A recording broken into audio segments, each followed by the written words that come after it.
Thank you ha. Okay. Guys, gagawin natin to ngayon. Another lalamove natin. Umaga. Thank you guys. So ayan, abangan niyo po. So ayan mga idol, ito po yung pinalalamove kanina na sinundo natin. So gawin na po natin. So Redmi Note 8. Ang problema, hindi ko alam kung saan ito galing. Basta pinalalamove lang ito mga idol. So sa mga gusto mong pagawa, pwede kayo magpalalamove para hindi na kayo maabala. Buksan natin. Basahin natin. Aba March. Mamatay kusa kapag hindi nakasaksak. Pero pag nakasaksak, hindi na mamatay. So ito po yung issue nila mga idol. Ayan. Dami na namang issue talaga ng ganito. Maraming nakaranas nito sa mga cellphone, lalo na pag laging nababagsak. So, ayan, tingnan natin. Lockboot problem. Ayun na nga, namamatay siya. Pero pag i-charge siguro natin, testingan natin. Magtuloy ito kasi sa amin ha. Namamatay kapag hindi nakasaksak. Try natin isaksak. MIUI siya mga idol. So, pang-apat na lalamove ito ngayon mga idol. Ito yung huli. So, ginawa natin. Maaga pa. Anong oras na ba? 1:33. Ayan.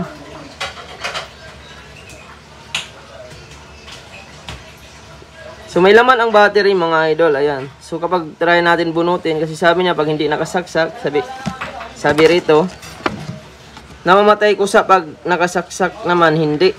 Okay. Hindi siya namatay dahil nakasaksak. Pag binunot natin, scroll tayo. Tawag tayo. Yun, namatay siya. Nag-reboot na naman mga idol. So, ito po yung mga issue ng mga idol. So, gawin na natin.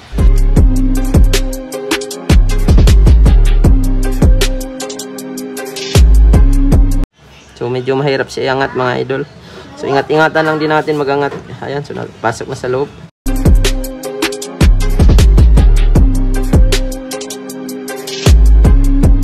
Angat natin tong fingerprint sensor. So ayan, daming ang dikit, paikot oh.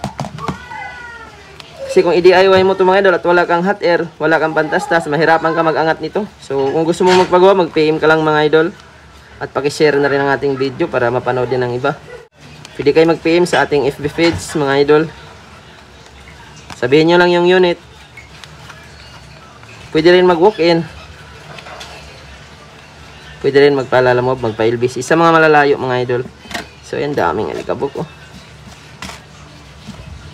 So dito mga idol, dahil hindi naman lubo ang battery nito, wag natin basta-basta papalitan kasi useful pa yan. Kasi kung papalitan natin yan, baka isang buwan yan, buntis na. Tanggalin natin lahat ng screw.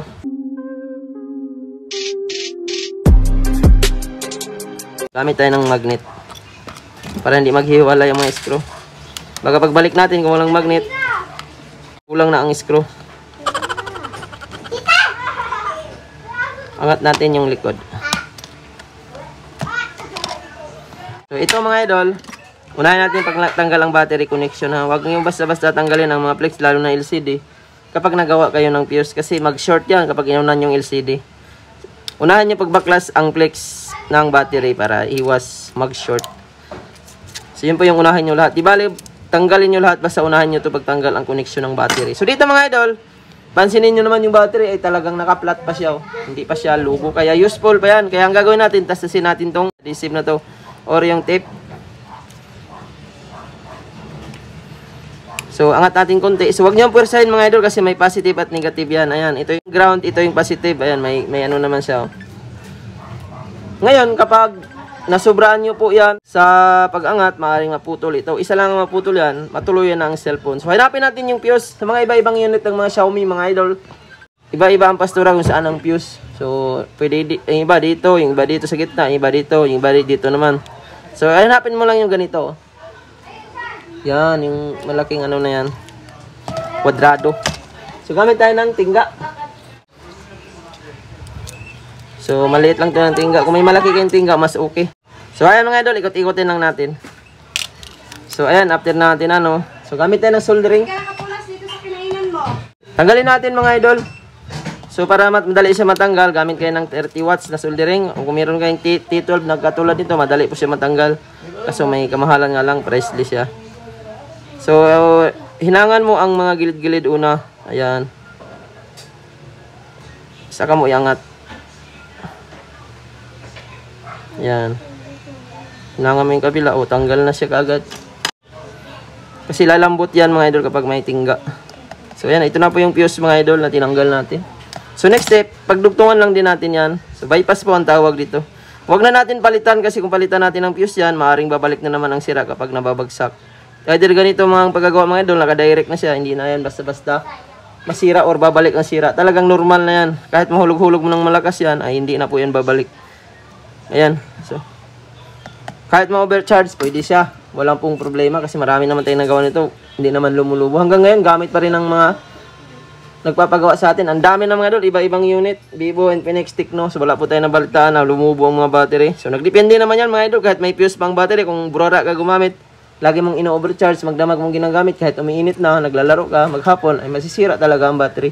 So ayan, normal na yan. So ibalik na natin. Parang wala lang nangyari mga idol. Oh. So una din natin isalpak yung connection ng LCD. Next naman, yung mga flex. Huli na naman ang battery natin isalpak mga idol. Kanina, pag tinanggal natin, una natin tanggalin ang battery. So ngayon naman, huli ang battery. So ibalik natin to. Balik natin lahat ng screw.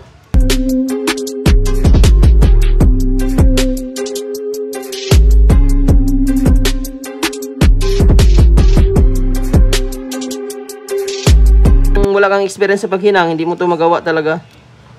Kasi pwedeng manginig ang kamay mo or mapuwersa mo, lalong madadamage. Mas maganda ipaayos nyo mga idol. PM lang kayo mga idol. Gawin natin safe ang inyong cellphone. So ayan, nabalik na natin ang mga screw at tingnan natin. So ayan, nalinis ko na kanina itong pinaka likod. So gamitan ko to ng T7000. Kapit pa rin siya mga idol. So gilid lang maglagay. Huwag madamihan mga idol kasi kung damihan natin yan or i-backlash ni sir sa iba yan or backlashin niya dahil minsan sira charging pin, sira yung switch kasi minsan madalas nito sira nito switch button lumulubog. Ngayon pag binuksan yan at maraming dikit, patay tayo dyan, mahirapan ang next magbaklas. Or kung ibalik sa'yo doon, pa rin sa ipagawa yan, tumitigas kasi madalas yan yung mga button at volume yan, yung mga issue din yan. Ikaw lang din mahirapan, mamaya mabasag mo pa yung takip. So yan, pitted na pitted siya. So dahil may casing ito mga idol, hindi na natin lagyan ng guma. Diretso na natin. So mapipix yan dahil sa casing.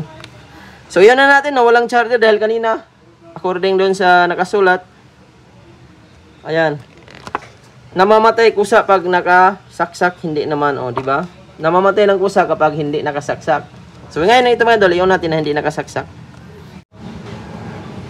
Ayun, nagtuloy na siya. Tested mga idol. So isang gawaan na ang ganito, hindi na po talaga yan babalik kapag ganun ang paggagawa. So napakasip po ang pag-bypass ng fuse mga idol. So ang mga replacement, wala namang fuse yan, kaya minsan madali malubat sila dahil replacement. Ang ganito naman, baliktad. Dahil original pa siya, pag kahit walang fuse ay matagal siya malubat kapag naayos na. Ayan, hindi na siya namamatay. Kanina kapag tinatawagan natin yung 112 ay namatay siya. Tingnan natin kung mamatay pa rin. Ayun mga idol, normal na pati yung sensor. Kanina kasi nag-restart siya bigla. So ngayon normal na. So maraming salamat sir. So ibabalik na natin ito ngayon. So ito lang talaga ang tama mga idol, yung battery fuse. So madalas yan lang naman talaga ang tama. So hanggang dito lang po tayo. Maraming salamat sa nanood. Sana i-share niyo po ang ating video. Maraming salamat po. So